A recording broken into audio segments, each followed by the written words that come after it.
Tubes. Magluluto ulit ako ng isa pang menu na bagay sa panahon ngayon. Yung buffalo wings na kahit hindi natin pangarapin bilhin sa labas, kaya natin lutuin sa bahay. Paano masabi? Okay, naganda ako ng ito yung mga menu natin. Chicken, syempre. 1 kilong chicken. Then, simple lang, asukal. Para sa sauce to. Sriracha. Kung depende sa inyo kasi kami ito yung binibili namin. Hindi, wow. Ang dagdag anghang is yung UFC kasi naanghang ako dito. Then, paprika, tsaka chili powder. Siyempre, hindi mawawala yung cornstarch. Bumili lang ako sa labas. Wala na kami stock. Okay. Start natin muna hiwain yung chicken. Then, papakita ko mamaya kung paano natin i-marinate. Okay. Una is, hiwain muna natin yung chicken. Ganito yung paghiwa niya. Ayan. Ngayon, nasa sa inyo naman. Yung iba kasi tinatanggal to. Okay. Hiwain natin sa dalawa. Kasi kaya siya na yung buffalo wings para matito. Hindi kasi maganda pag lahat, pag buo na to yung gagawin nating buffalo wings.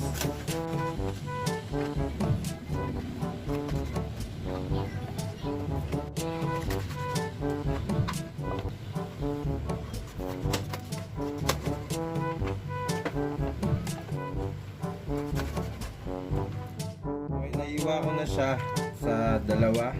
Ito na siya ngayon. Tutuyuin natin. Then, ganito na, ituturo ko na yung pag-marinate niya. Nga pala, ito yung pang version ko, sarili kong version. Kaya nga, ikaw alam kung magaling ang tsamba mo, malakas eh. Since 1 kilo naman to, kahit 3 tablespoon na patis. Okay, yan yung magpapaalat sa kanya. Ayan. Then next ko is yung cornstarch. Nag-ready ako dito ng cornstarch kasi ito rin yung pang cocoat ko mamaya. So lalagyan natin to ng cornstarch. Ito yung pwedeng maging cause ng paglutong niya mamaya. Wow naman! Wow! Wow!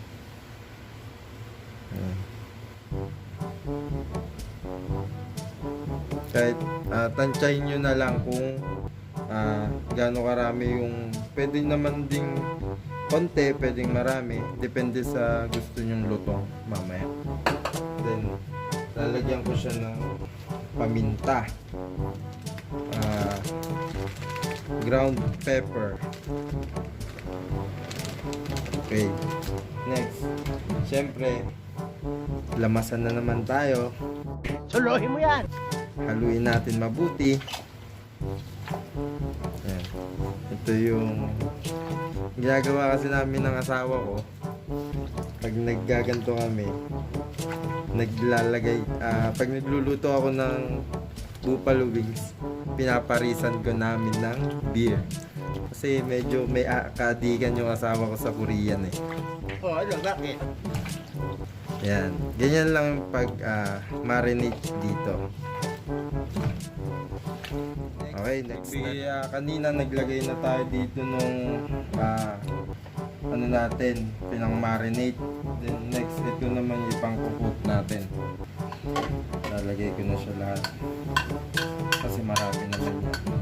Kasi yung iba, pwede rin naman yun. Yung iba kasi ang ginagawa, cornstarch, then yung pang out nila is flour. Pero para sa akin, pwede naman na to. Ang galing mo talaga, bright ka. Lalagyan ko lang to ng paprika.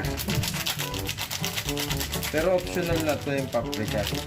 Pero mas maganda kung lalagyan nyo. Ayan, medyo namuo na siya. Pero wala namang kaso yan.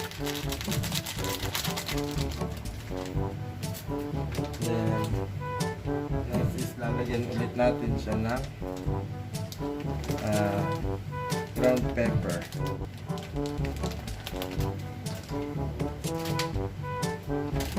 Nga pala, hindi ko na siya lalagyan ng asin kasi maalat na yung patis na nilagay natin kanina. I-mix lang natin siya.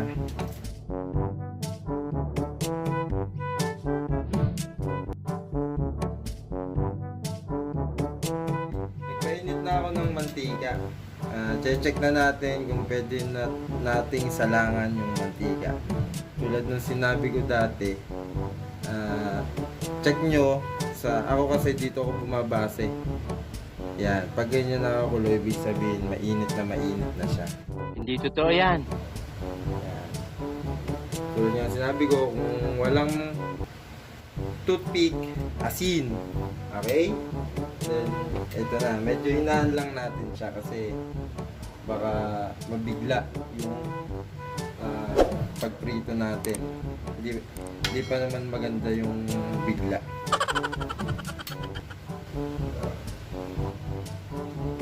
Okay, ikakot na natin siya.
Ayan, pag ganyan na itsura, sa tingin nyo medyo luto na. Okay na yan. Aahuin natin siya. Then, magsasalang na ulit tayo ng panibagong chicken na ipiprito. Medyo golden brown na siya. Ayan, malutong na yan, malutong. Madali lang naman siya maluto kasi manipis lang naman yung chicken. Ano? Hindi makapagsalita. Yan, laki.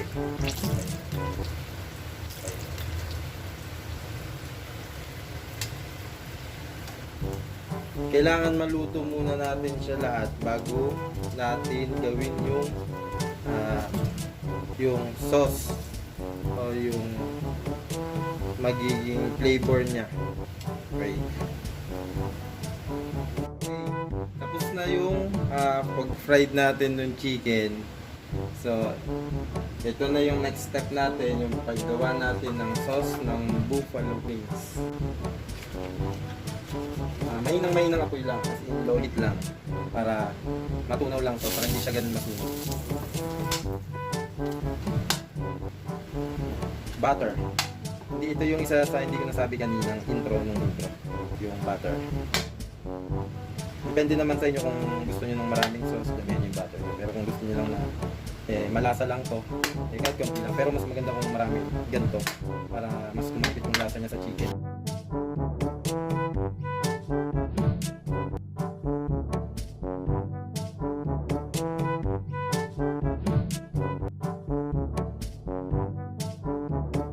Then next na natin yung sriracha. Marami naman ding klaseng sriracha pero mas gusto ko yung parang Thailand etc. Parang yun, kalimutan ko yun. Tansyahin nyo na lang kung gaano anghang yung gusto nyo. Kasi kami wala kami masyadong hilig sa manghang. Kaya, yan, ganyan karami nilagay ko. Tapos gusto ko kasi yung spicy, kaya dadagdagan ko pa siya nito. Yan, next nyo lang yung sriracha after nyo ng, yan, konti na lang din to. Pero tatalab din yan. Sriracha, hot sauce, etc. Yan. Then next natin yung chili powder. Yan. Nasa sa inyo naman kung gaano kaanghang gusto nyo, pero mas maganda kung may chili powder para kumapit yung lasa niya. Yung lasang manghang. Yan. Then paprika. Yan, paprika. Ang mas maganda kasi yung may paprika kasi para mag-trigger yung anghang niya sa sauce. Yan. Yan. Mahinang apoy lang. Then next natin is asukal o sugar. Nasa nyo naman kung gaano katamis din gusto nyo, kasi mas maganda kung matamis kasi medyo inanghangan natin. Kahit yan, 2.5 yan, 2.5 na sugar na kutsara, na dalawat kutsarahating kutsarang sukal. Then next natin is vinegar o suka.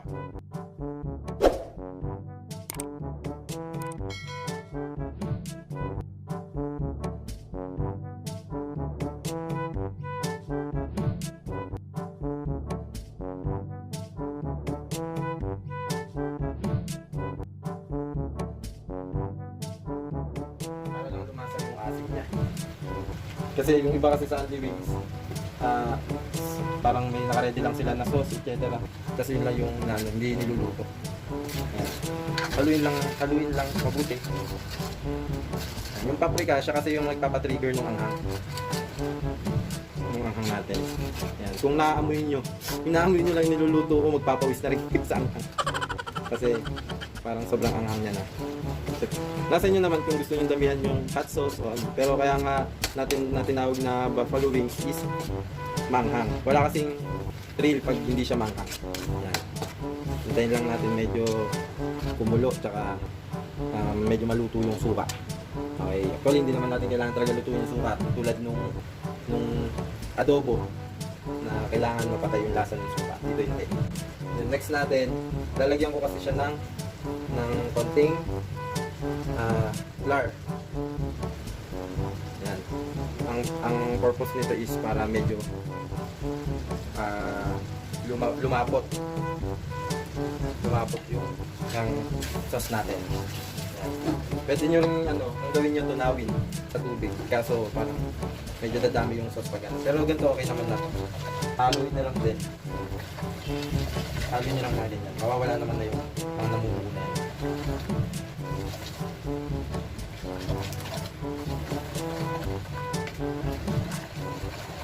Ilalagay ko naman mamaya yung mga ingredients natin, yung mga hindi ko nasabi. Kasi pansinin niyo yung iba, pag nagba-buffalo wings kayo, medyo may hinahanap kayong lasa, ganyan. Ang masabi ko lang is yung suka lang yun. Para pagdagdag medyo kalangan lang. Kaysa bumili kayo sa labas, bili lang kayo ng chicken, 1 kilong chicken, nasa 190 to 210 lang yun. Sobrang dami na. Sa labas kasi abot na ng 200 or 6 pieces lang. Ano na? 150, 130. Okay. Medyo okay na yung sauce natin. So, ilalagay na natin next yung chicken. Okay? Mas maganda hindi nakapatay yung apoy pag nilagay nyo yung chicken para hindi siya lumapot agad.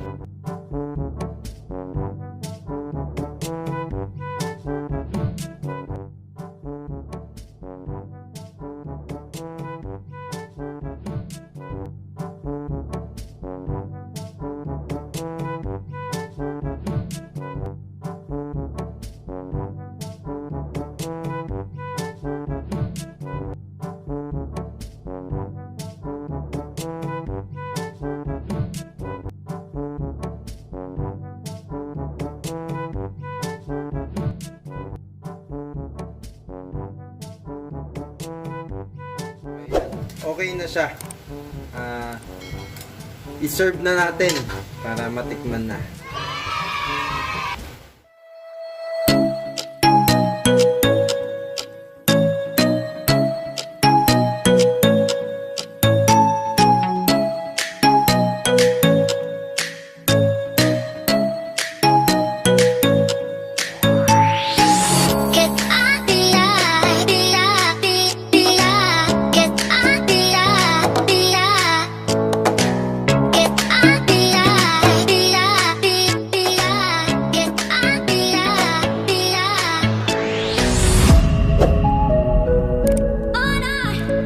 Dip natin.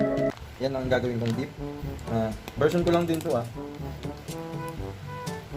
para medyo mamalis yung anghang. Yan. Mayonnaise. Then gagamit ako ng Knorr liquid seasoning. Tingnan lang natin siya. Then next is yung ground pepper. Konti lang din. Then lagyan natin ng konting asin. Konting salt lang. Haluin lang natin siya mabuti. Then ako kasi lalagyan ko kasi siya din ng sriracha.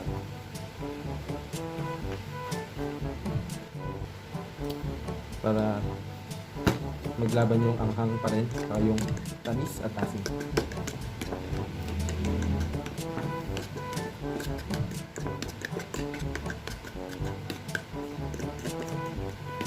Masarap din yung yung kung lalagyan niyo ito ng garlic powder. Pero optional na lang 'yun. Yung finished product natin, yung buffalo wings. Okay. Tikman na natin.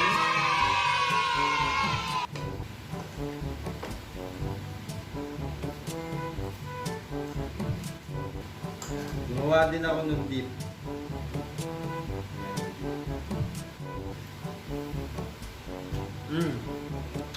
Siyempre, luto ko ito. Sabi ko, masarap. Masyado ka naman talagang makaano. Okay. Masarap naman siya.